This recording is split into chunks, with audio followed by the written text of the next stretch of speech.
Everyone, this is Nitha Ramachandra from the NR Hour Sports Show. This is episode 1024. We are live on iHeartRadio, Spotify, Spreaker, on all the podcast platforms. So fans, please tune in on the Spreaker app. You can ask questions. We are joined by a really special guest. His name is Jamon Brown. He's a former Louisville and NFL guard. He played for the St. Louis, Los Angeles Rams, the New York Giants, Falcons, Bears, and Eagles. And really excited for this interview. And not only after his playing career, he's doing big things off the field. He's helping out youth camps, helping out the kids, which is amazing. He's doing inspiring things out there, especially. And then, and also, he's a singer. So go catch. Yeah, come on. Yeah, go catch him and his teammates and his and friends on AGT. America's Got Talent. The Players Corps, man, they're doing a great job. Amazing audition I saw with the first round, and it was really amazing. And like I said, I told Brian McKinney this, man. You guys are talented, and not only football players but singers too. So go catch them there. And Jamon, I just want to say thank you for joining the show. How are you and your family doing? Man, we're doing great, man. I wanna say thank you for having me. Yeah. It's a great day to do this. It's a great day to be on here. So I'm excited. I'm excited to see what we talk about and just have some fun. Yeah, so fans, like I said, tune in. This is going to be a good one. And you can ask questions to Jamon today on the Spreaker app. We always love fan interactions on these shows. So why not? Before we get to your football journey, let's start with the Players Corps. And how did that come about for you? How did you join that? And what's that been like for you now, the experience and having an opportunity to go on one of the biggest stages, AGT, and hanging out with Terry Crews? That must be fun too. Come on. Man, just to be honest, man, I'm a man of faith. And so when I got the call for this opportunity, man, I was humbled, but I felt so full of joy, right? Because he continues to open doors and take me into spaces and on stages that are some of the biggest, right? One being the National Football League, and then now AGT. And so when they reached out to me, they was like, "Hey, we've been trying to track you down for about 3 years," and I was like, "Well, I haven't been hiding, right? You catch me on Sunday, you can find me." And so I thought it was funny that they had been trying to track me down for about 3 years, but Miss Melanie, who's organizing the choir, she pretty much stated that they was trying to track me down, and that the Players Choir had an opportunity, right? She gave me a little bit of history about the choir, how it was started in 2004, some of the things that the choir has done to date. But she was like, now we try to step it up in gear and really go after the Super Bowl with AGT. And so I immediately said, you know what, this is right in my lane. I grew up singing. And so it was like, why not be able to kind of jump into a locker room outside the locker room, and we come together and use our talents differently. And so I've been excited with the journey. We've actually gotten together a couple weeks ago in preparation for AGT, and just being around the guys and seeing what the choir has been for them, and kind of hearing some of the whys of why some of the players joined. It was enlightening for me because, again, I'm still young. Mm-hmm. A lot of those guys was teasing me like, you're a baby, but they started the choir really to get a group of men together to recreate that locker room, man. And I feel like, that was something that I needed, just because when you walk away from the game, it's hard to recreate that, right? It's hard to kind of match that intensity in whatever you do. And so being able to come together, make some jokes, but then sing some songs and uplift and inspire people it's been great. Well, and how is Terry Crews in person like? And he played in the NFL also, but what's he like in person?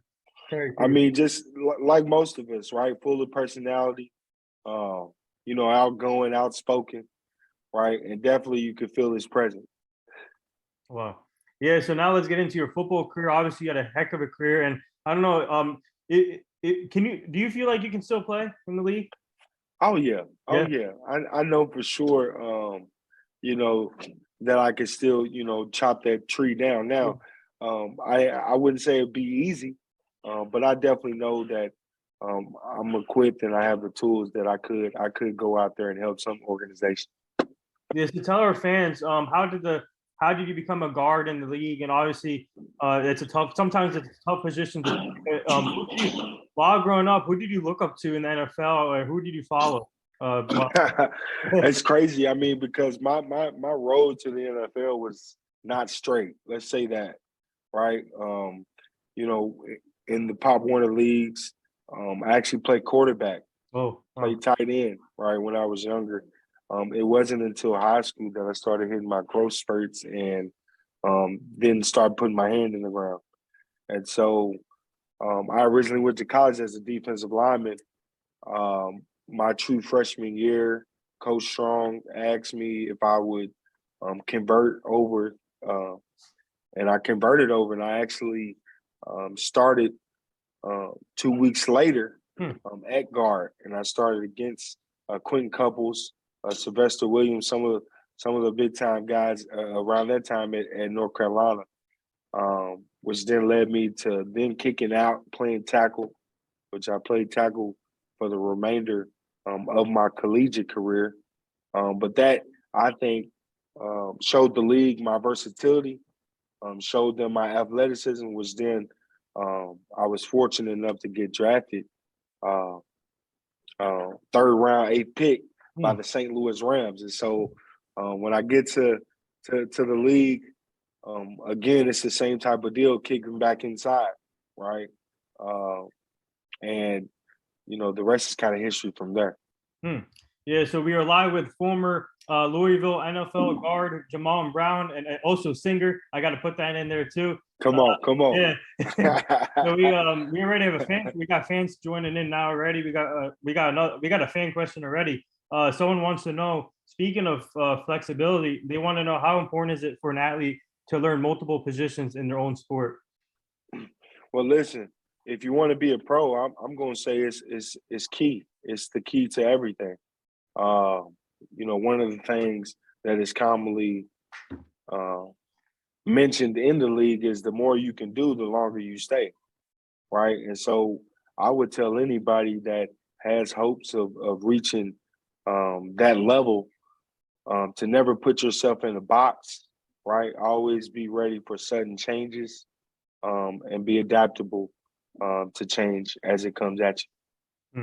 Yeah, so give us a little scouting report on Jamon Brown as a quarterback. Yeah, well, definitely that was during the time that the bootleg was a little more popular. So the play action game was me. I would love to say that I had the Teddy Bridgewater type of game, right? Dinky and Dunky all the way down the field. Won't necessarily give you the highlight play, but won't do anything to kill you. You know what I mean? So that would be my quarterback scout report. Wow. Yeah. So speaking of how long did it take you to adjust being obviously an offensive weapon to move to another offensive position, but in a different situation? So how long did it take you to adjust to the guard position throughout your career? Realistically, I would say it took me about 2 years. In college, getting used to being on an island at times, playing tackle, getting used to going up with your hybrid type of animals, right? You're not really defensive ends, but not necessarily true linebackers, right? They're kind of tweeners, as some would say. It was a lot different.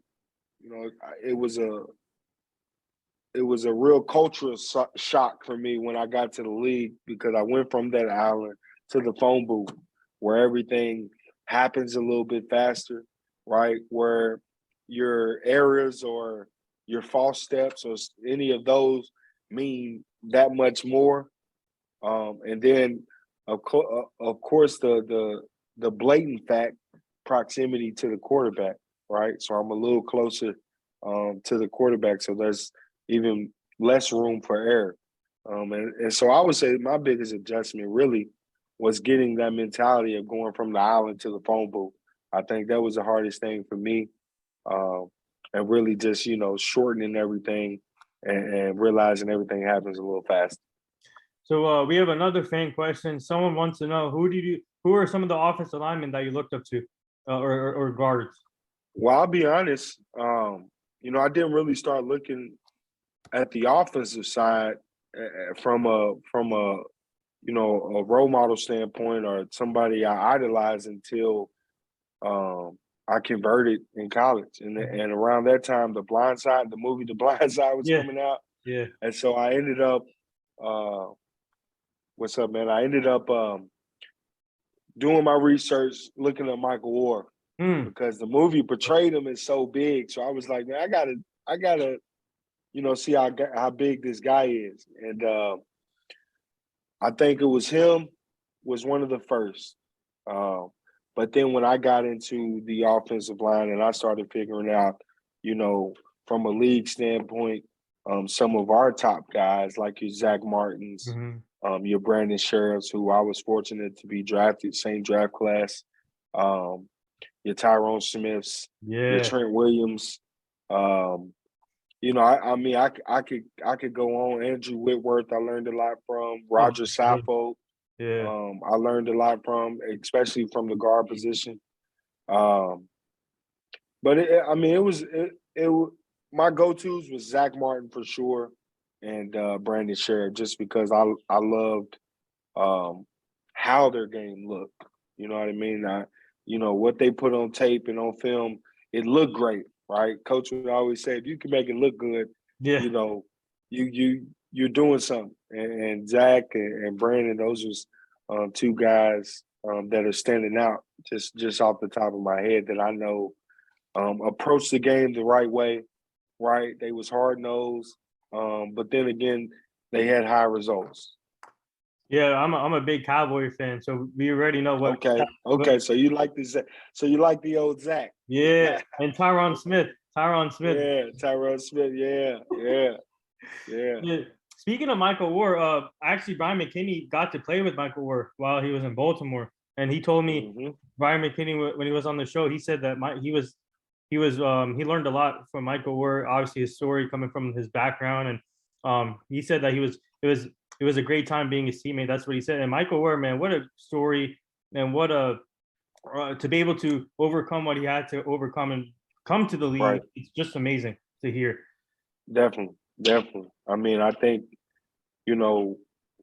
like his story, there are a lot of players that have similar stories, right? And the resiliency of a lot of us to overcome in the early stages of our life some of the obstacles that we have, I think plays, the biggest factor in why we become professional football players, to be all the way honest, is because we've been able to be resilient through some of our personal circumstances that, when we got on the field, it was the juice and the fire that was able to push us over the top. Yeah, so we have another fan question for you. Someone wants to know who is the toughest defensive player you have to cover? Man, it all depends on the day, man. When I was at the Rams, every day was tough because I went against Aaron Donald every day, right? Which I think everyone and anyone would argue with him being one of the greats, man. And I definitely would second that motion, right? Because I've seen Aaron Donald work on a day-to-day basis, and what you see on game day is what you see on Monday. You know what I mean? But Aaron, he was tough. Linval Josephs with the Chargers. Yeah. He was tough. You got Khalil Mack, of course. You got Akeem Nicks. You got Jarrell Casey. Brandon Raji, before he retired, I was able to face him in one of his last years. Sheldon Rankins. I could go down the list, to be all the way honest. And the reason why I said it all depending on the day is because, some people you play twice, right? So, the first time it might go in your favor, and then the next time it doesn't. You know what I mean? So for me, there's a lot of great guys out there. It all depends on the Sunday, dog. You can bring the kids in here too if you want. Yeah, man. I mean, I got, I'm sure they'll peek their head in here soon. I hope that's okay with them. Oh, that's perfect. That's perfect. With the viewers and with everybody. We would love to have the kids here. We would love to have. Listen, they have all the juice. Yeah. Right. They have all the energy, man. I just be trying to make sure I can keep up and match their intensity.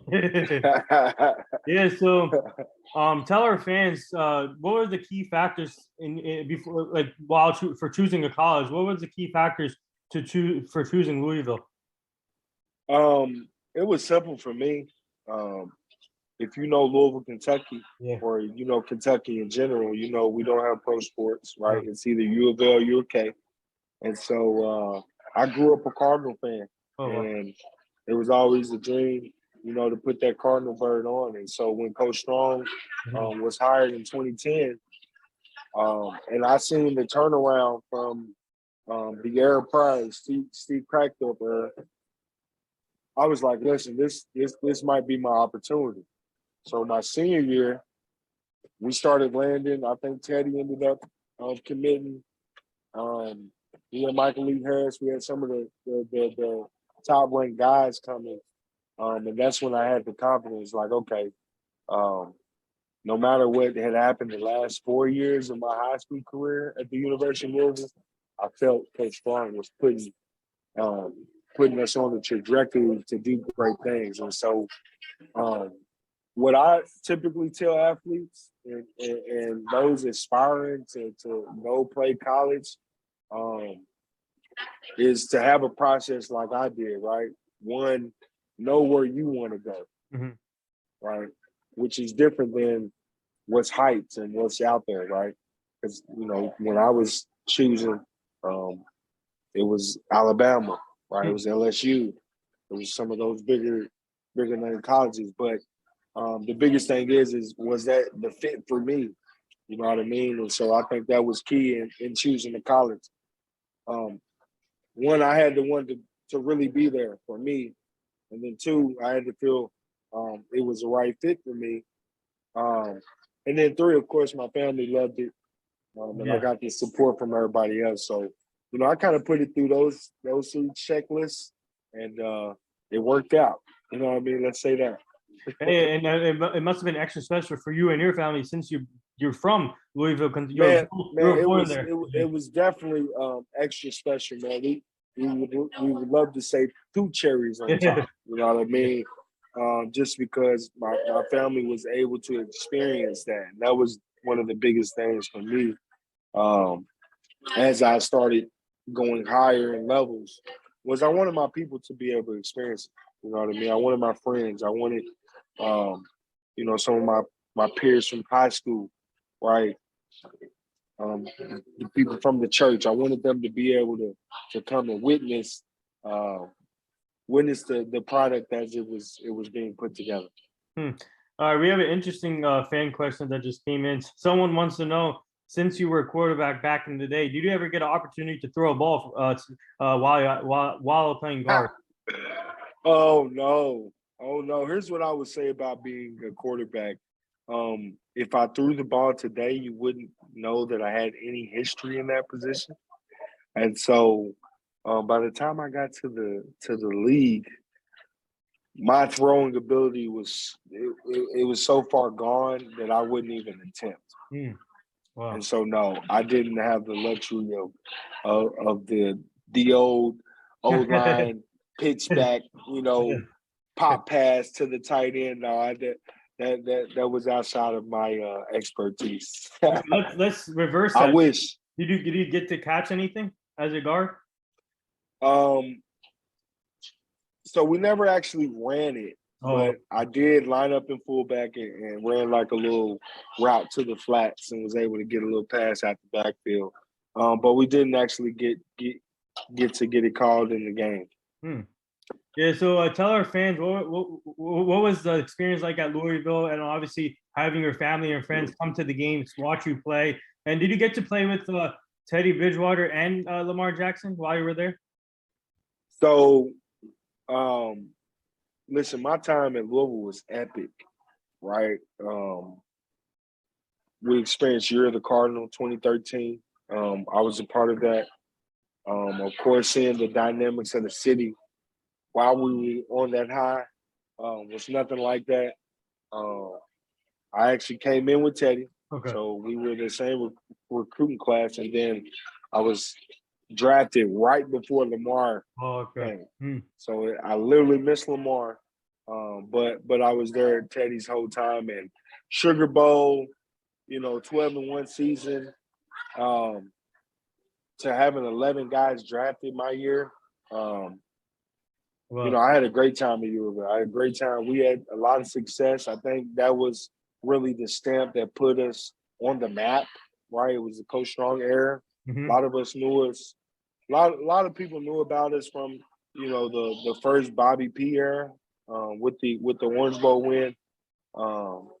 But I think that we put the stamp on it after the Sugar Bowl and after the boys and girls and baseball team that had done such well. So my time at Louisville was great. Great.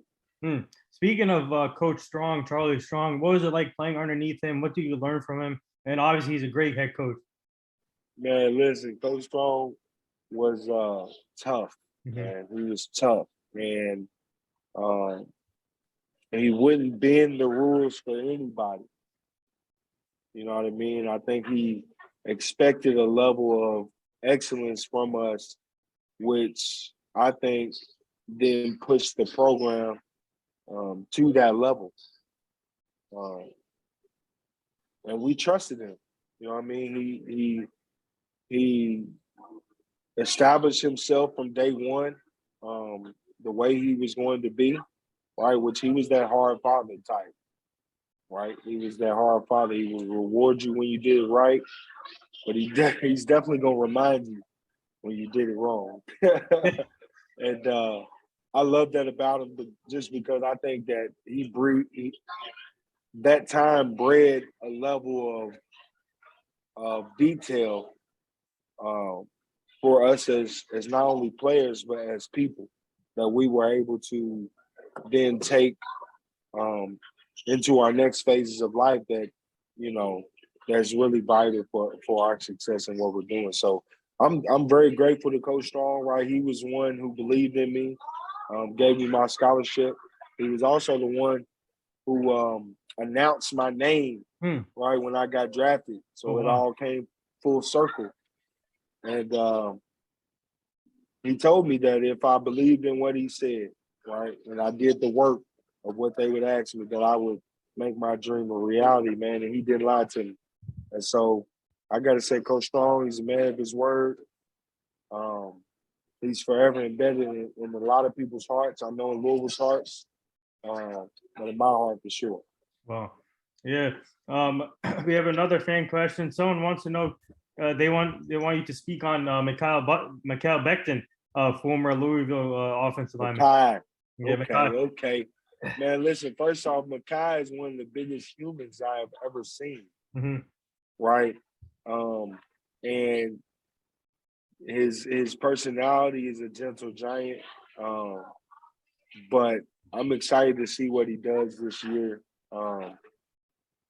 I'm excited to see what his career looks like. I know, as an offensive lineman, we get better with time, right? And him coming in as athletic and big as he is, I know that when he gets to year 9, 10, that's when we're going to see some of his greatest work. And so I'm excited to see how much more he progresses, how much more he impacts the league. But above all, he's putting on for the Ville, baby. So I gotta get behind him. I gotta support him, and I wish him the best. Go big ticket. Yeah. So speaking of the draft, tell our fans what was the draft experience like with you and your family and your friends waiting for your name to be called? And you just mentioned Charlie Strong, coach. Yeah. And what was it like getting drafted by the Rams? And what was that call like with Coach Jeff Fisher? So let's talk about journey to the draft, man. I tear my pick at the combine on the bench test, rep test. And so from that point, in all reality, in all honesty, I didn't think a draft would happen for me.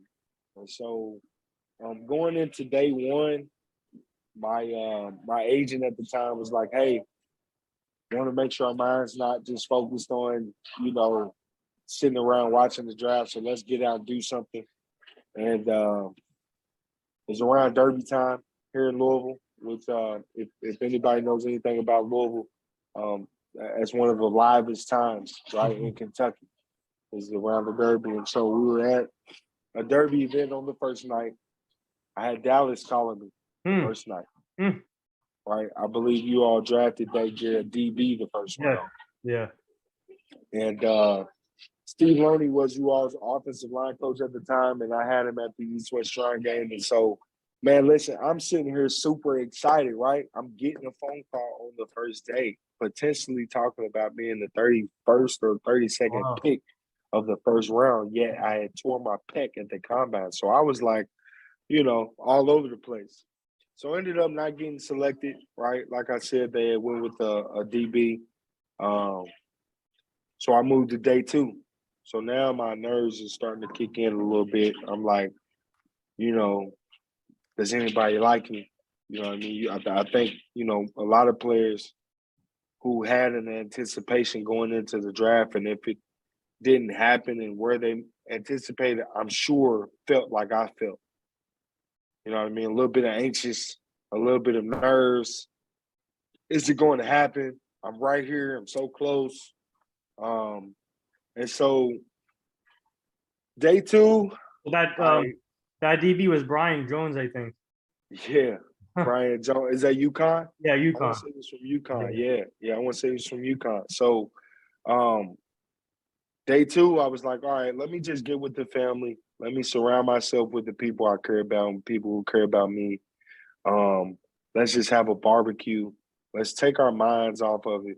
Let's celebrate each other and not focus on the day. So I'm grilling. I'm grilling for about 30 people. So it's hot. I'm sweating, but my mind's not worried about the draft. So I want to say around 7 o'clock,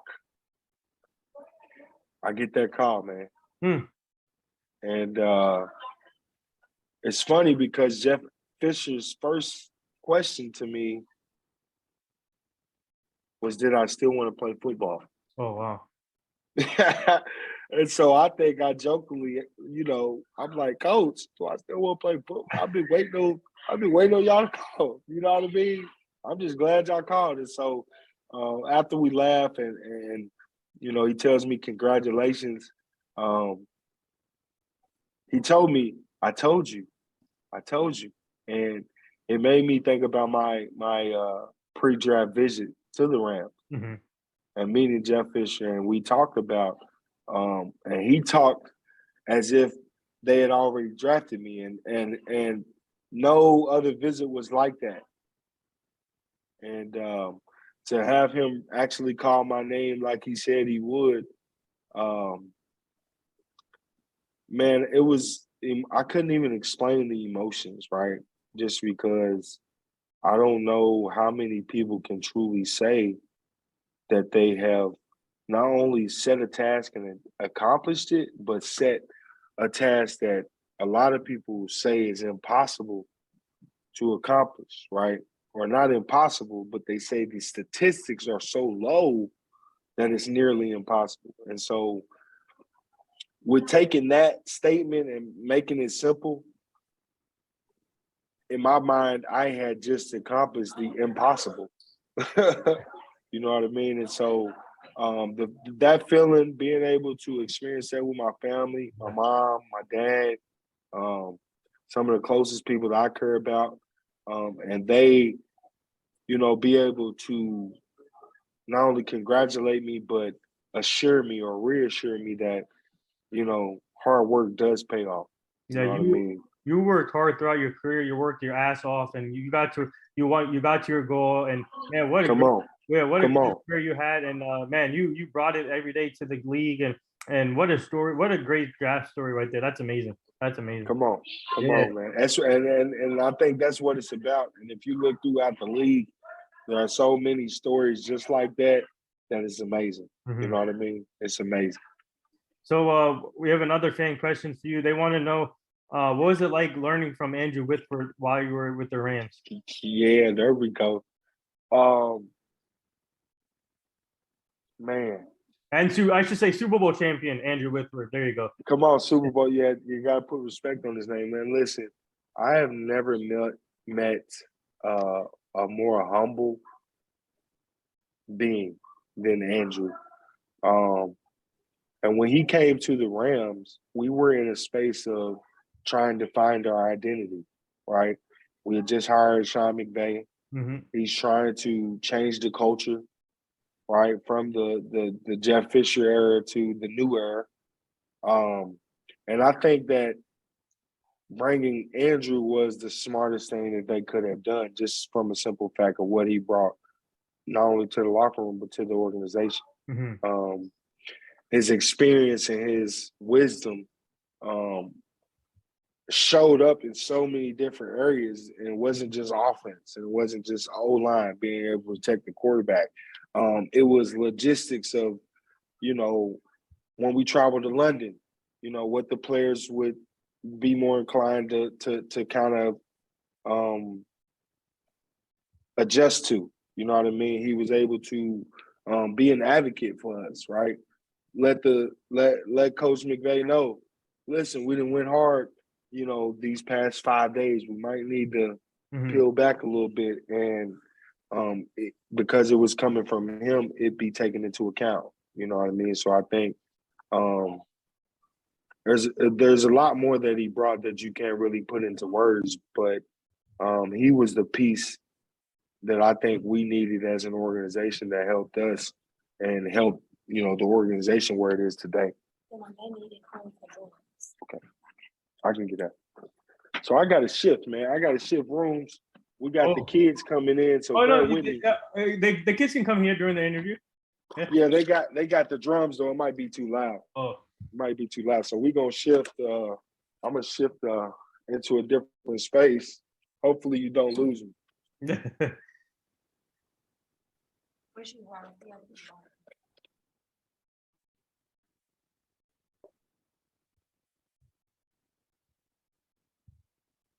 Where's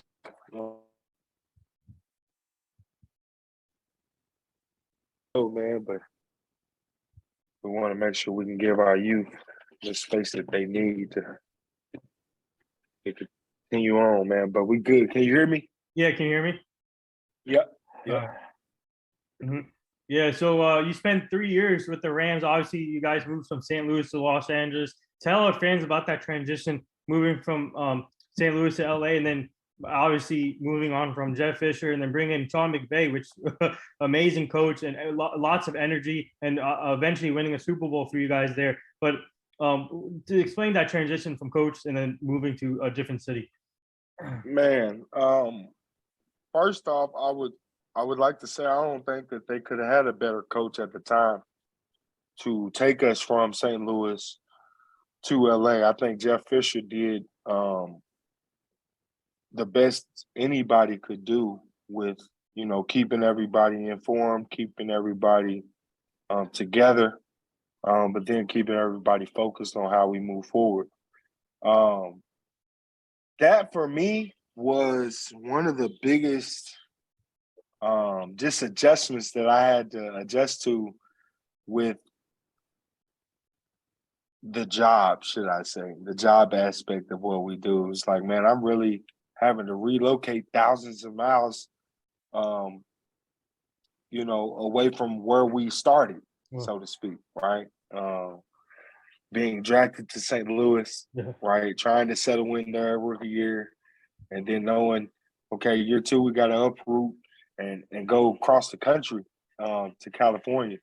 But it was a cool thing to do. I wish the organization helped a little bit more. We kind of had to, to pick up the slack, so to speak. Wow. But it was fun just to see a organization do that, right? A whole organization move from one state to another. To be a part of that was great. Yeah. And then, the transition from Coach Fisher to McVay wasn't the easiest, just because we were 7-6. You know what I mean? But also there was a level. There was a level of retraining once McVay came that we had to go through. That was the hardest, right? Because we had got comfortable and kind of content with, the way things were and how they were going.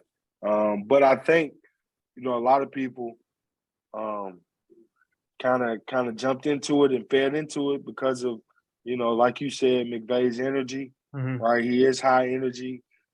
Because he was young, I think it also helped, right? Because he was the relatable. But then you just think about how smart he is and how much he knows about the game. That also gave him respect when just walking in. You know what I mean? So I'm like beyond grateful that I was a part of that, right? Because that's a part of history, right? It will forever be St. Louis Rams becoming the LA Rams, and then not only that, the McVay era and back to the Super Bowl. You know what I mean?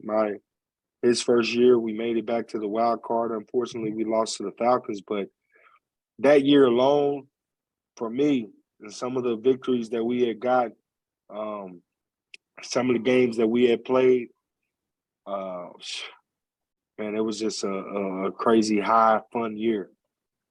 Well, yeah. So speaking of that Super Bowl, obviously you weren't part of the team, but can you speak on what was it like seeing your former coach and former teammates win the Super Bowl champion, especially for Aaron Donald to win one, Andrew Whitworth, his first one of his career, and to be able to go ride from the sunset?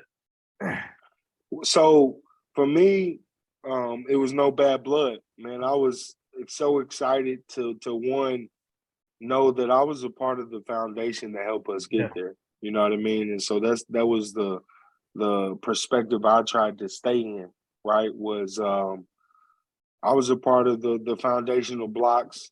I'm glad that the fruits that we have put in have started to kind of come to fruition. I was beyond happy for guys like Aaron, Robert Havenstein, Andrew Whitworth, Robert Wood, some of the guys that I really connected with.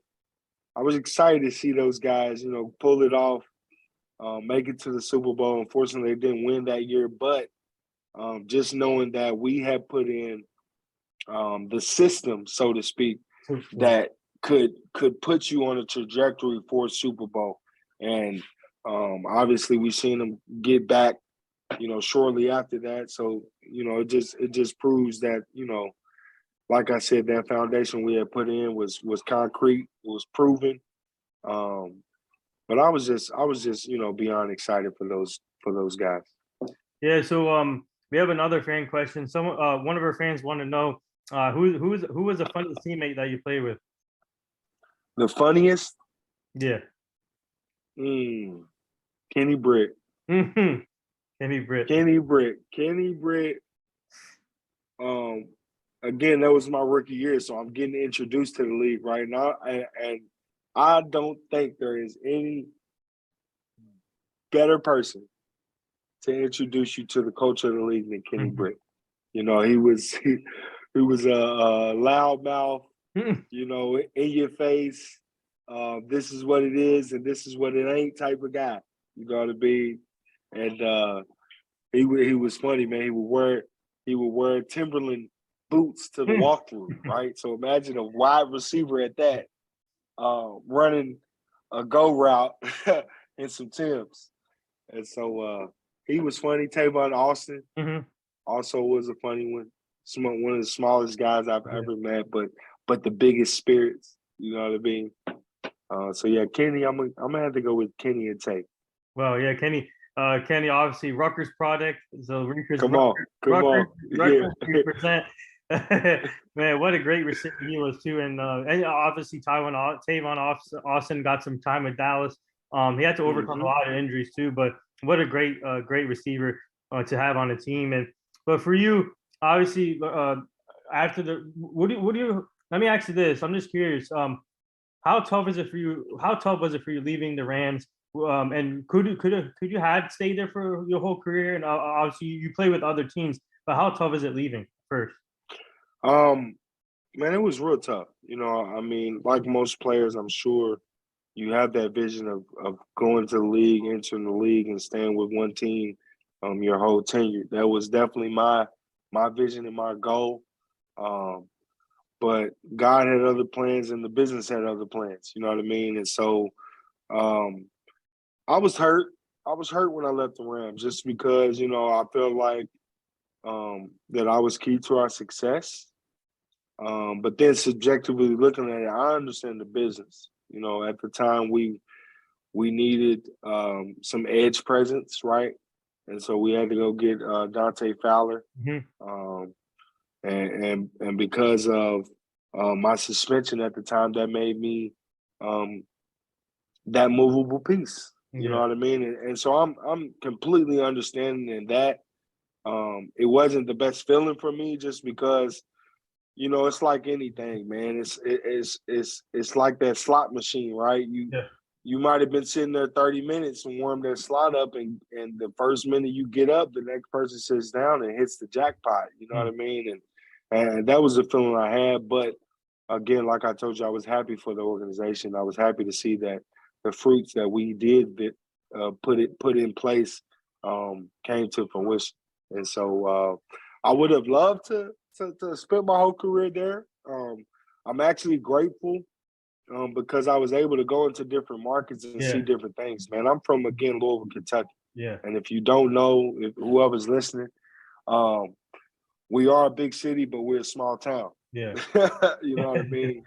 We're a big city, but we're a small town, and so from LA to New York, right, to Atlanta, to Philadelphia, to some of not only the biggest markets, but the more popular yeah. markets.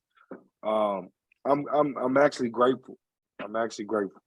Yeah, speaking of New York and Philly, what was that time? What was the time? What was the experience like being in the NFC East, playing against the Dallas Cowboys, Washington football team, or I should say Washington Commanders now? But Yeah, what was the experience like being in the NFC East for you? man, it was intense.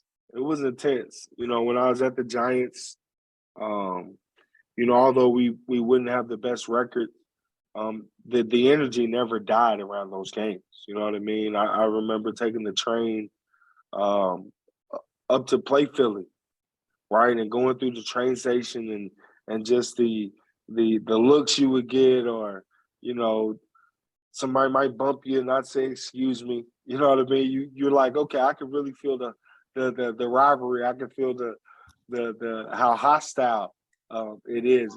Philly's one of the most hostile Yeah, places I didn't play, man. yep. I didn't play it, and I didn't know that until experiencing it, and then I was fortunate enough to experience it on both sides, right?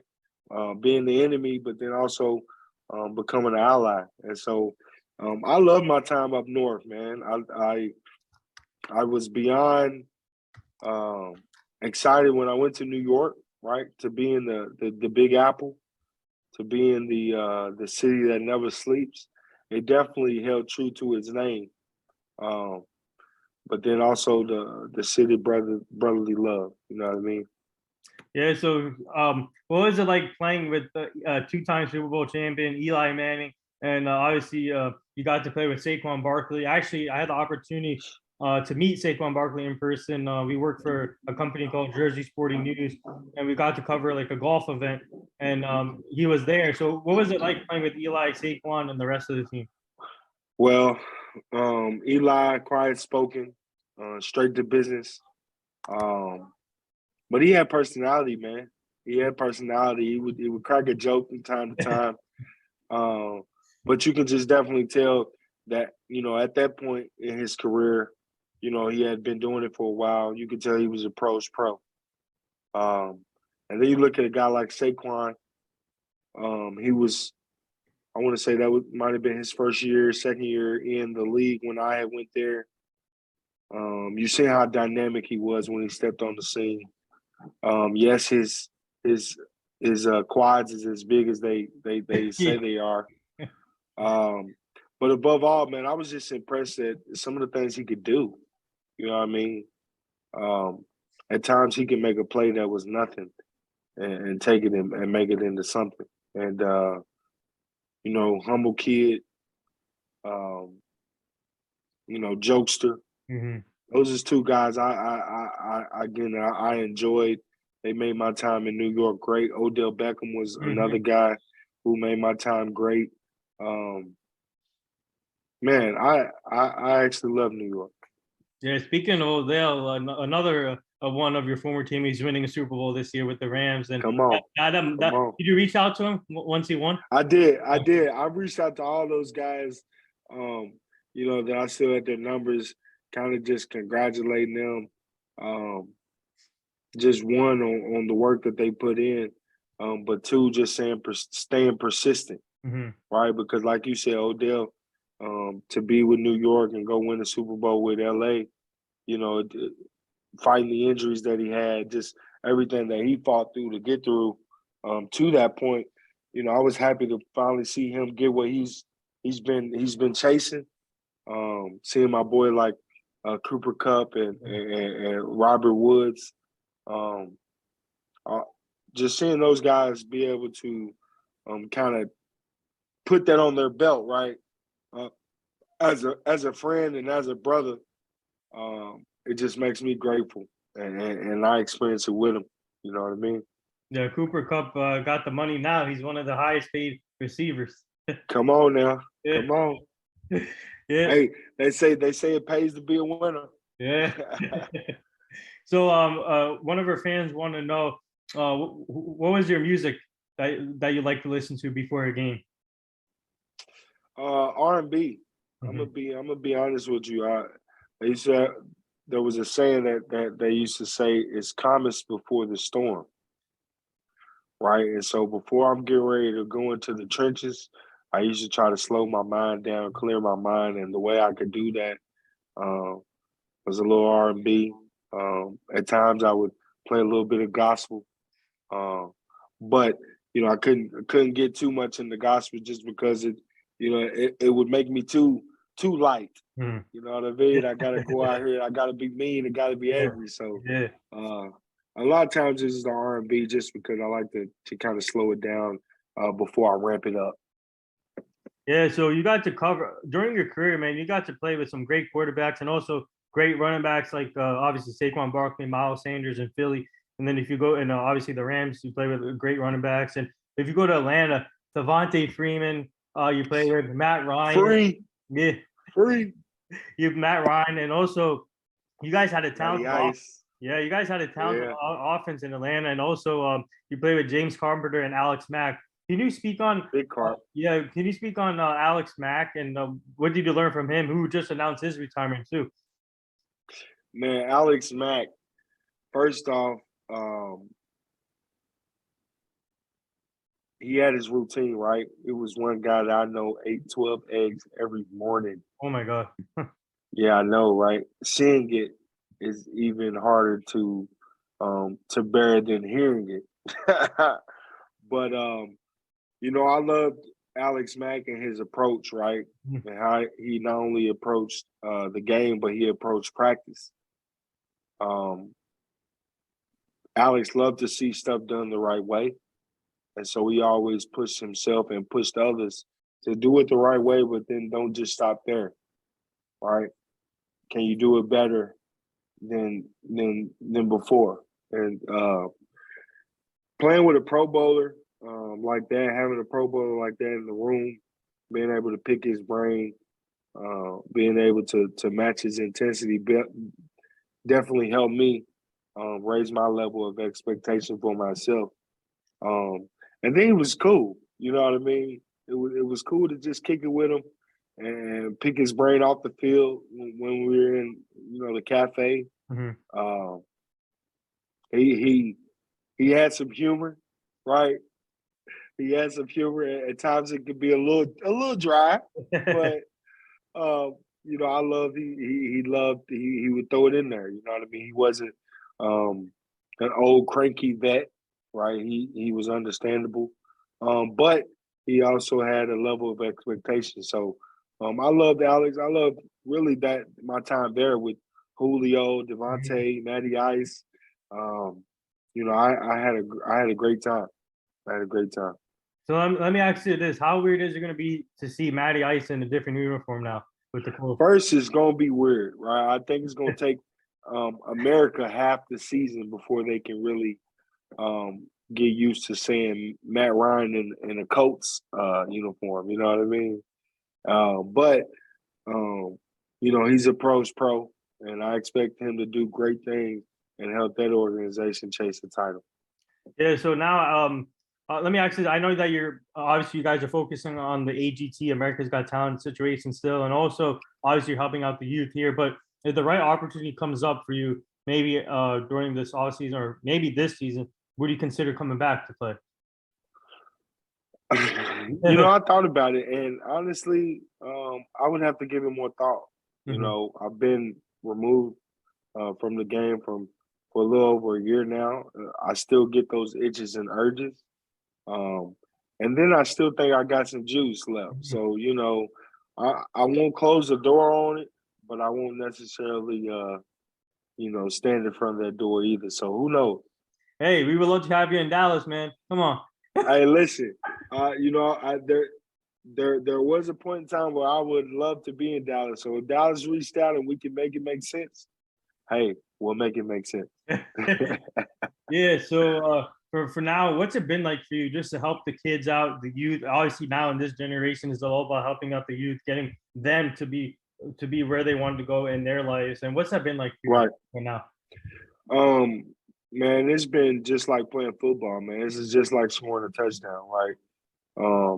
When I'm able to help one of our youth tap into some of their hidden potential, right, or be able to kind of find their purpose or of what they want to do in life. It's just like for me, making that good double team to that middle linebacker, or having that good deep ball go for a touchdown. It's the same, man. It's also that much more important, I think. I think as athletes, we always try to find ways that we can help enrich other people's lives. For me and the city of Louisville, what we needed was tangible resources, right? And so right now, being able to be back and touch these kids physically, give them some of my experiences, give them some of my knowledge on how I was able to accomplish some of those things. It's been great. It's been fruitful. The pay's not the same, right? The pay's not the same. The notoriety's not the same, man, but the love is way different. You know what I mean? The love I get from the kids when I walk in, the questions, right, that I get, just seeing the curiosities of some of these youth and where they want to go. It's been just as filling as playing football. We'll take one more question here. One of our fans want to know. He's a Cowboy fan like me. He wants to know about Tyler Smith from UC from Tulsa, the guy we drafted in the first round this year. I don't know if you know about him, but they want to know what's your take on him. So I'm not real familiar with that actual draft pick. Okay. What position? He's an offensive tackle. Offensive tackle. So, that's tough. And I can just subjectively speak just because I know what tackles Dallas has had, right? Lael Collins, who I love, right? He's my draft class. He was definitely, to me, a tough physical guy. And then, of course, we talked earlier about Tyrone Smith, which, his work speaks for itself. I think, at one point in time, any and every tackle would have been trying to mimic his game, right? And so, if you're getting picked, I think, to come to a caliber of line like Dallas and the expectation that Dallas has kept around their offensive line, that speaks highly about you. Mm-hmm. And so what I would say to the fan right now is give them a little time to acclimate. But above all, I think Dallas does a great job at picking them guys up front. So you should be pleased. Let's say it like that. Yeah, that's a great, well said over there. Great point. It's you have to give them time and see what they can do. And before we get to the last two things, how I'm just curious. Obviously, how when do you guys start as with the players' core? How do you guys when do you guys practice or train for the next round like that? Like when do you guys get together and train? Yeah. So right now we try to get together weekly, whether it's via Zoom. We do vocal retreats, which I think we got one coming up here soon. But practicing's hard, right? Just because we're all over, we got guys that again are still active. So a lot of them are in training camps and things of that nature. And so we try to coordinate the best we can to get on a Zoom call. We have pre-recorded parts for everybody. And so it's like the league, right? It's like self-governed, right? Yeah.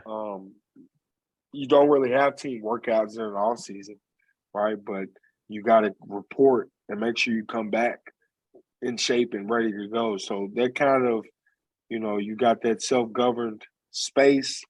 That's kind of the space that we're in too, until we can move into a space that we can meet more often. And I think that obviously has to be during the off-season time. And then it's got to be coordinated. So right now it's weekly, Zoom, and retreats. And what's it like winning over Howie Mandel, Heidi Klum, Sophia, and Simon Cowell? Man, listen, the hardest one being Simon. Yeah. But I think we won, showed him that we were serious, right? The way he chewed us up and took the track away and kind of put us on the spot. Yeah. I think one, I love that, right? Because I think Simon does have a tough way of pulling the best out of you. You know what I mean? But I also think that because he did that, that also played to our hands and to our favor, right? We were able to show America that we are a real deal. You know what I mean? That this isn't a gimmick. We are guys that have not only a passion for football, but a passion for performing. So the last two things here, I know you're busy. So our team is part of this foundation. It's called the Hugh Jackson Foundation. He's a former NFL coach. He's coaching at Grambling State University now. We're trying to help him prevent human trafficking, making sure the community stays safe, the kids stay safe, and everybody stays safe. So we'll send you the foundation so you can go check it out.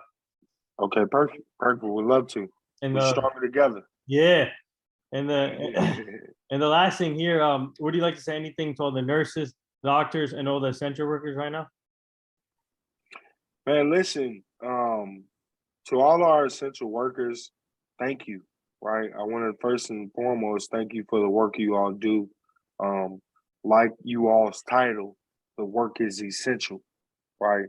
And so I would just love to say, keep it up. You got people that are noticing, right? That don't overlook the work you do. You all are our heroes, and so if there's anything that we could do to support, please reach out to the community because I'm a strong believer in it takes all of us, and all of us need to come together to accomplish a common goal, and that's making sure everybody lives the life that they should live.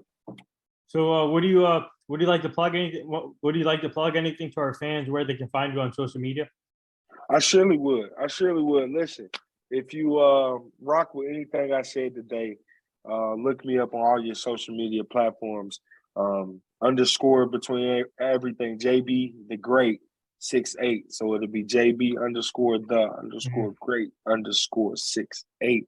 You can find me on Twitter, Instagram, Facebook, and also, man, check out my foundation. Oh yeah, we got a big project that we're working on here in the city to curb the violence and the gun violence. Yeah.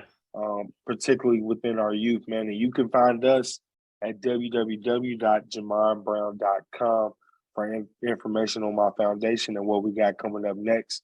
And be blessed. Yeah, and also let us know if you guys need help with your foundation too. We'll be willing to help you guys with your foundation to help to grow that. Oh, for sure. Again, partnership and collaborations is key. Mm-hmm. And so I'll take you up on that. Yeah. So there you have it. That wraps up episode 1024 with former Louisville NFL guard Jamon Brown. Like he says, come on. Yeah, come on. Yeah, and also go check out him with the Players Courier. They're American God's Talent, getting ready for the second round. Man, please go follow them. Go check that out. They're doing great stuff. And man, thank you, Jamon, for coming on the show today. I know you're busy with the kids, but keep up the great work. We would love to have you back on the show at some point so you can meet the full team eventually. But keep up the great work, and thank you again. Man, thank you for having me. I look forward to coming back on the show soon, meeting the team and the rest of the guys. Yeah. And thank you for the time, man. Yeah, no problem.